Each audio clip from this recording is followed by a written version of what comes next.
गोकुळ शिरगाव परिसरात कडकडीत बंद, महानगरपालिका हद्दवाढीला तीव्र विरोध, जनजीवन विस्कळीत। महानगरपालिकेच्या प्रस्तावित हद्दवाढीच्या विरोधात आज गोकुळ शिरगाव आणि आसपासच्या परिसरात कडकडीत बंद पाळण्यात आला। सकाळी सुरू झालेला हा बंद सायंकाळपर्यंत कायम होता। अत्यावश्यक सेवा वगळता गावातील सर्व व्यवहार पूर्णपणे ठप्प झाले होते। दुकाने, व्यापार, खासगी कार्यालय पूर्णपणे बंद ठेवण्यात आली होती। त्यामुळे गोकुळ शिरगाव परिसरात नेहमी गजबजलेल्या रस्त्यांवर आज शुकशुकाट होता। गेल्या काही दिवसांपासून महानगरपालिकेच्या हद्दवाढीला गोकुळ शिरगावसह 20 गावांनी बंद पुकारला। स्थानिक नागरिक आणि विविध संघटनांच्या कार्यकर्त्यांचा हद्दवाढीला तीव्र विरोध आहे। याच निषेधार्थ आज मंगळवारी 1 दिवसाचा बंद पुकारण्यात आला होता, ज्याला ग्रामस्थांनी उत्स्फूर्त प्रतिसाद दिला।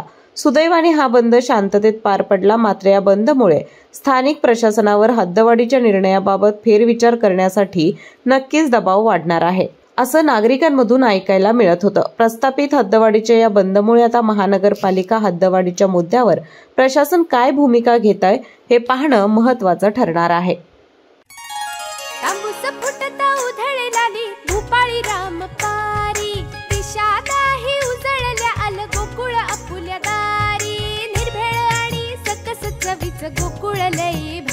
गोकुळची दर्जेदार दुग्ध उत्पादने।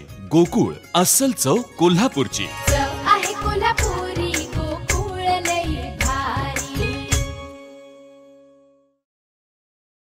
अशाच नवनवीन अपडेट पाहण्यासाठी आमच्या कोल्हापुरी कारभार म्हणजेच KK न्यूज चॅनेलला सबस्क्राईब करा।